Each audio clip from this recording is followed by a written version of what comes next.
नमस्कार, आप देख रहे हैं एनसीआर करंट न्यूज और मैं कुणाल सिंह। आपको बता दें कि राष्ट्रीय बहुजन कांग्रेस पार्टी के राष्ट्रीय अध्यक्ष डॉक्टर एसआर शरण दिल्ली विधानसभा में 5 सीटों पर निगम के चुनाव को देखते हुए अपनी पार्टी में बड़ा फेरबदल किया। उन्होंने पुराने दिल्ली प्रदेश अध्यक्ष को बदलकर मिस्टर आर के दीक्षित को दिल्ली प्रदेश अध्यक्ष बनाया।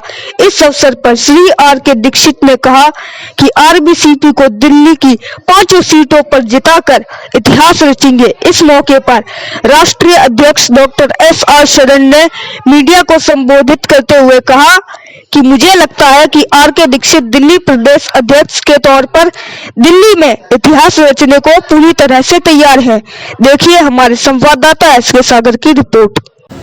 देखो मेरी बात, ये लो बताइए।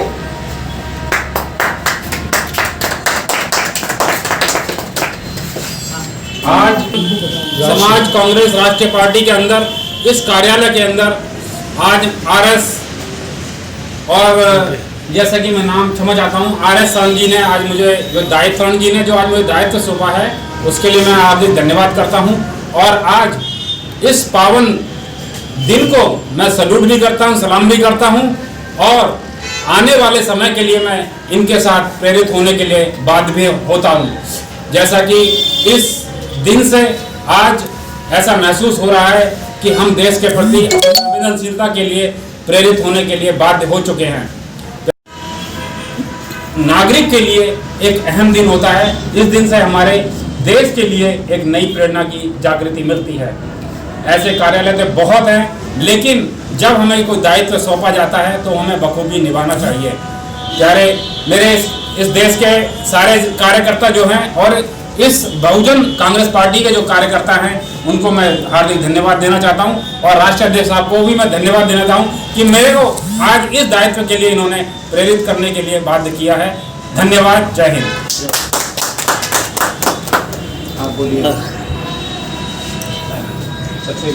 आज बड़े सौभाग्य की बात है, मुझे ये दिखाई दे रहा है कि राष्ट्रीय बहुजन कांग्रेस पार्टी में दिल्ली प्रदेश के अंदर उदय होने वाला है और उस उदय को देखते हुए माननीय हमारे आर के दीक्षित जी आज जो है उपस्थित होकर के अपने उन्होंने ग्रहण किया और मुझे पूरी उम्मीद है कि दिल्ली प्रदेश के प्रभारी बनकर के अपने दिल्ली प्रदेश के अंदर ये अपना परचम झंडा लहराएंगे और मुझे उम्मीद है, पूरी उम्मीद करता हूँ कि आज तन मन धन के साथ ये आर के जो है दीक्षित जी हमारे पधार चुके हैं केंद्रीय कार्यालय में, जो कि इन्होंने आज जो है अपना स्वागत सम्मान के साथ इन्होंने पद ग्रहण किया और इस पद की गरिमा को देखते हुए राष्ट्रीय बहुजन कांग्रेस पार्टी का जो है झंडा बुलंद करेंगे, जिसके साथ ज्यादा बड़ी बात तो मैं नहीं कहना चाहता हूँ। जय हिंद, जय भारत, जय भूमि भारत।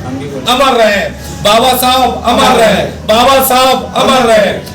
और दीक्षित जी, राष्ट्रीय बहुजन कांग्रेस पार्टी में आपको दिल्ली प्रदेश का प्रभारी बनाया गया, ये एक बड़ी जिम्मेवारी है। तो क्या लगता है आपको कि अभी हाल ही में 5 उपचुनावों पर भी लड़ाई लड़ने जा रही हैं, तो क्या लगता है कि यहाँ पर आपको प्रत्याशी किस तरीके से लड़ने के लिए तैयार करने होंगे जिससे कि राष्ट्रीय बहुजन कांग्रेस पार्टी का परचम लहराया जा सके? जैसा कि आपने बहुत अच्छा सवाल किया है अभय जी, जो दायित्व आज हमारे को हमारे अध्यक्ष साहब जी ने दिया है इसके विषय में मैं ज़्यादातर नहीं कह सकता, लेकिन जिस पदभार के लिए मुझे आज इन्होंने इतनी बड़ी जिम्मेदारी सौंपी है उसको मैं बखूबी निभाऊंगा। और जैसा कि मैंने अन्य पार्टियों के अंदर भी अपना कार्य करके अपना झंडा कभी भी नीचे नहीं होने दिया, उसी तरह से इस पार्टी के लिए भी मैं हमेशा तत्पर खड़ा रहूँगा। और 5 क्षेत्रों में जो इन्होंने हमारे को जो दायित्व दिया है उसको निभाने के लिए मैं बखूबी मेहनत करता रहूँगा और आने वाले समय में इनको और देश को मैं प्रतिबद्ध रहूंगा और इसी शब्दों के साथ मैं अपना वाणी को विराम दूंगा। जय भीम, जय भारत। मैं राष्ट्रीय संगठन मंत्री होने के नाते मैं दीक्षित जी से यही कहूँगा कि हमारी हार्दिक शुभकामनाएं आपके साथ हमेशा रहेंगी। दूसरी बात यह है कि अगर ये दिल्ली प्रदेश के प्रभारी बने हुए हैं, हमें हमारी पार्टी, हम राष्ट्रीय संगठन मंत्री होने के नाते हम अपने राष्ट्रीय अध्यक्ष माननीय एसआर शरण जी के साथ मिल करके इनका जहाँ भी इनको हम लोगों की ज़रूरत पड़ेगी तन मन के साथ, तन बल के साथ, अपने कार्यकर्ताओं के साथ सदैव तत्पर रहूँगा। दूसरी बात, हम इनसे यही उम्मीद रखते हैं कि हमारे दीक्षित जी हमारे साथ राष्ट्रीय बहुजन कांग्रेस पार्टी में एक युवा उम्मीदवार के रूप में अगर हुए हैं तो हमें इनके साथ में बहुत हार्दिक तमन्नाओं के साथ में अपने आप को भूला नहीं समा रहा हूँ कि आज हमें एक दीक्षित जी जैसे एक महान जुझारू जो दिल्ली प्रदेश के प्रभारी बन के आए हैं, हमें उम्मीद है कि आने वाले चुनाव में ये अपने जो भी कैंडिडेट हैं चुन के खड़ा करेंगे और हमारी पार्टी का परचम बहुत ऊंचा लहराएगा। देखिए, आप सबसे पहले तो मैं आपको नमस्कार करना चाहूँगा और दूसरी बात यह है कि आपके दीक्षित जी एक बहुत ही जुझारू और कर्मठ ईमानदार इंसान है। इसके बारे में हमने जब इनकी चर्चा सुनी हमें ये ज्ञात हुआ कि ये हमारी पार्टी के परचम को आगे बढ़ा सकते हैं और हमारे कार्य को और प्रगतिशील दे सकते हैं।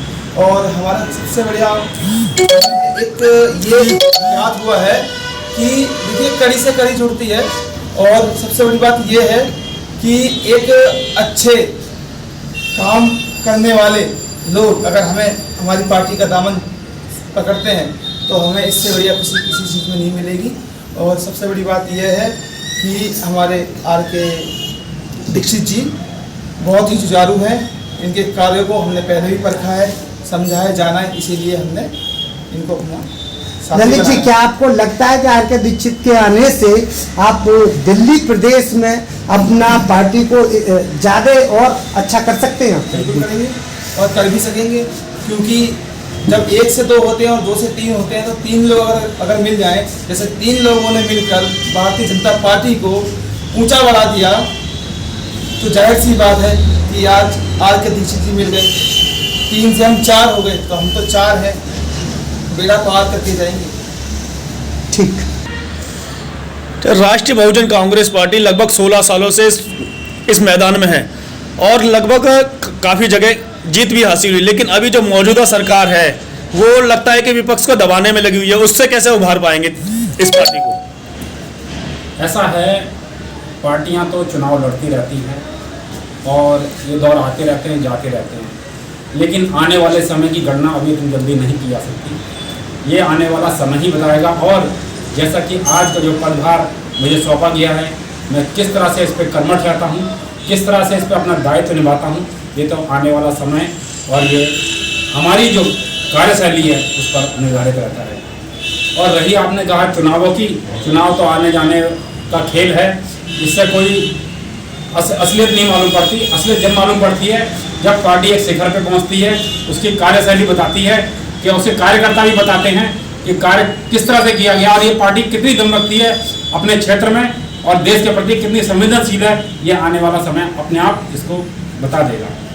इन्हीं कम शब्दों के साथ और इन्हीं छोटी बातों को लेकर के मैं इस वक्तव्य को आगे बड़ा करता हुआ अपनी वाणी को विराम देता हूं। जिंदाबाद जिंदाबाद, भारत माता की जय, भारत माता की जय, वंदे मातरम, वंदे मातरम, वंदे मातरम, जय हिंद जय भारत।